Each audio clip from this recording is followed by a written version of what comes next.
tim Pak Muhadjir juga sudah ditawari oleh Google untuk menggunakan Chromebook ini. Hasil kajiannya mengatakan ini tidak bisa dipakai. Bahas, saya tidak memasuki putusan maupun kasusnya, tapi kira-kira mendengar uraian Bapak yang barusan ini, saya mempunyai gagasan baru untuk menemukan apakah ada dalam kasus ini kebijakan yang dilanggar dan menimbulkan tuntutan sehingga menimbulkan putusan. Saya mencoba membahas mengenai kewenangan. Kewenangan diatur di Undang-Undang 30 tahun 2014 itu mengenai administrasi negara. Di sini saya akan mempersoalkan, mungkin bisa dipikirkan juga oleh semua pihak di sini. Ada kewenangan atributif, ada kewenangan delegasi dan mandat. Kebijakan ini dibuat dari yang mana? Kemudian lanjutannya, kewenangan itu apakah disalahgunakan? Penyalahgunaan wewenang. Tadi saya sempat mendengar bahwa ada blocking terhadap merek-merek tertentu. Ini saya dengar tadi, saya tidak memahami betul apa tidak, tapi saya dengar seperti itu. Nah, ini apakah merupakan penyalahgunaan wewenang seorang menteri? Ini pertanyaannya. Kemudian apa mencampur adukan wewenang antara yang bersangkutan sebagai pemilik perusahaan dan sebagai pejabat negara berstatus menteri? Ini hal-hal yang perlu juga dipertimbangkan. Jadi bukan hanya kerugian negara saja dalam bentuk kerugian, tidak. Berbagai hal bisa dikaitkan kalau dilakukan. Ini pandangan saya. Kita teliti, ada apa tidak penyalahgunaan wewenang dalam jabatannya. Ada tadi saya dengar ada blocking apa tadi? Tolong dijelaskan, mungkin Bapak tahu. Ada blocking untuk merek misalnya. Ini yang saya perlu penjelasan. Kalau tidak ada ya tidak ada korupsi. Oke. Baik, saya ke Indra Harismiaji. Tadi bilang nggak ada permasalahan dari penggunaan Chromebook ini. Ya, jadi saya akan menggunakan perspektif pendidikan ya, karena saya orang pendidikan, saya nggak mau nyentuh urusan hukumnya. Jadi disclaimer dulu, saya praktisi pendidikan, spesialisasi saya adalah teknologi pendidikan. Salah satu program yang saya pernah tangani adalah program One Bestarinet, yaitu program yang tadi disampaikan oleh Prof. Gayus, pengadaan Chromebook di Malaysia yang diadakan sejak tahun 2011 itu menyasar 10.000 sekolah yang harusnya diselesaikan selama 15 tahun ya, tetapi dihentikan baru di tahun ke-8. 2019 dihentikan. Atas kebijakan Nadiem ini? Bukan, ini kita Chromebook di Malaysia. Oh, Malaysia. Di Malaysia. One Bestarinet ini Malaysia. Oke. Kenapa dihentikan? Karena yang harusnya proyek ini ada 3, membangun BTS di tiap sekolah untuk 4G, memberikan yang namanya Frog Learning Environment, itu LMS-nya, dan Chromebook.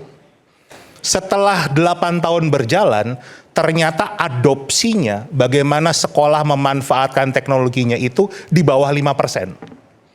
Jadi di stop. Karena kalau diteruskan, yang rugi adalah rakyat Malaysia kan. APBN mereka terbuang sia-sia, uangnya begitu banyak, ya kan.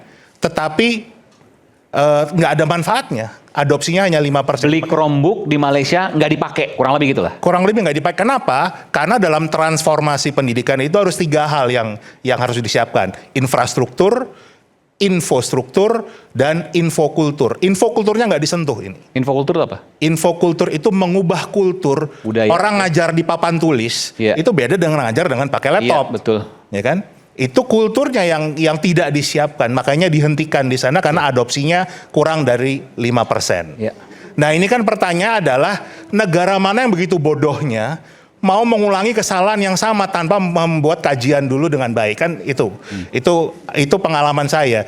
Di Indonesia sendiri saya sangat pengalaman dengan Google karena saya orang pertama yang ditunjuk Google untuk melaksanakan yang namanya Google for Education untuk 1 kabupaten. Itu di Sidoarjo. Jadi pengalaman sekali, dan bahkan di eranya Pak Nadiem, saya juga termasuk orang yang mempromosikan Chromebook ini ke sekolah-sekolah swasta. Saya diundang untuk ada beberapa tour lah, beberapa kota. Jadi paham betul. Jadi kalau tadi dikatakan Chromebook itu bisa digunakan tanpa internet, betul. Tapi analoginya kayak kita punya motor, terus ditaruhnya di panggung ini nih, muter-muter aja di sini nih, nggak kemana-mana. Itu kurang lebih kalau Chromebook tanpa internet. Oke. Jadi manfaatnya akan kecil sekali. Jadi di sini saya nggak orang mengatakan saya mewakili merek tertentu lah, nggak sama sekali. Dan saya tidak pernah punya proyek dari pemerintah ya, dari Kemendikbud sama sekali tidak. Jadi ini betul-betul. Jadi Anda saya menilai omong bahwa apa apa yang disampaikan oleh Bung Ari Yusuf Amir bahwa Chromebook itu digunakan secara luas dan 90% puas, Anda tidak meyakini itu? Saya sangat yakin itu karena saya Anda juga meragukan itu? Saya melakukan survei sendiri juga. Anda meragukan data itu? Iya, gitu. Karena seharusnya pasti tidak akan bisa efektif. Pasti tidak akan efektif karena di Malaysia saja yang tadi dibangun BTS itu aja nggak berjalan. Tadi Pak Alexander Pramod mengatakan gagal di 3T, pembangunan BTS-nya gagal. Ya udah pasti Chromebook-nya juga nggak jalan dong. Karena kalaupun jalan ya cuman bisa yang betul-betul sangat limited sekali. Nah ini kalau kita lihat background-nya ya, kita lihat background-nya. Kemudian kalau kita bicara masalah tadi Mas Agus menyebutkan tentang konflik kepentingan. Konflik kepentingan itu bisa kita hindari sebetulnya. Kalau sejarah Indonesia, kita kan selalu bicara tokoh anti korupsi itu Jenderal Hugeng. Ya kan? Jenderal Hugeng sebelum jadi Kapolri, dia kan polisi biasa. Untuk menambah income keluarganya, dia harus meminta istrinya jualan bunga, toko bunga. Tapi begitu beliau diangkat, waktu itu belum jadi Kapolri, diangkat menjadi kepala imigrasi. Apa yang dia lakukan? Stop toko bunganya. Istrinya disuruh tutup toko bunganya karena dia takut nanti ada orang yang memanfaatkan beli bunga, borong bunga untuk kepentingan urusan imigrasi. Jadi inilah yang kita butuhkan dari seorang pemimpin, apalagi yang filosofinya adalah Ingarso Sung Tulodo, menjadi contoh, ya kan? Nah, sedangkan kita lihat, tadi sudah kita bahas semua, banyak konflik kepentingan dari Pak Nadiem. Sudah dikatakan ada investasi dari Google ke perusahaannya Pak Nadiem. Itu kan sudah ada hubungan. Otomatis pasti ada atau tidak ada saling menguntungkan, tapi sudah ada hubungan nih. Orang sudah pasti berpikir, loh ada konflik kepentingannya, ya kan? Belum lagi kita bicara lagi terdakwa yang DPO. Itu suaminya adalah petinggi dari perusahaan yang punya lisensi Chromebook ini. Oke, suami juristan. Iya, penjelasan lagi ya, tadi juga agak keliru mengatakan masalah Google nggak dapat apa-apa kan gitu. Setiap penjualan Chromebook, Google mendapatkan revenue karena dia megang lisensinya. Tapi penjualan laptop tidak berarti Windows atau Microsoft mendapatkan revenue. Itu beda. Ya kan? Itu harus kita clear di sana. Karena subscribe, langganan apapun. Mereka harus beli dulu. Ya. Jadi kita bisa beli laptop tanpa Windows. Ya. Diisi Linux bisa. Tapi kalau Chromebook itu sudah pasti ada revenue yang akan lari ke Google. Berapapun itu. Jadi kita bisa lihat di sini konflik kepentingan sudah muncul. Ya kan? Nah, kemudian kita lihat lagi sejarahnya. Tahun 2018 tim Pak Muhadjir juga sudah ditawari oleh Google untuk menggunakan Chromebook ini.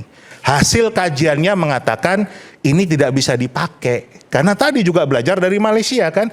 Juga nyoba ini disarankan tidak digunakan. Begitu.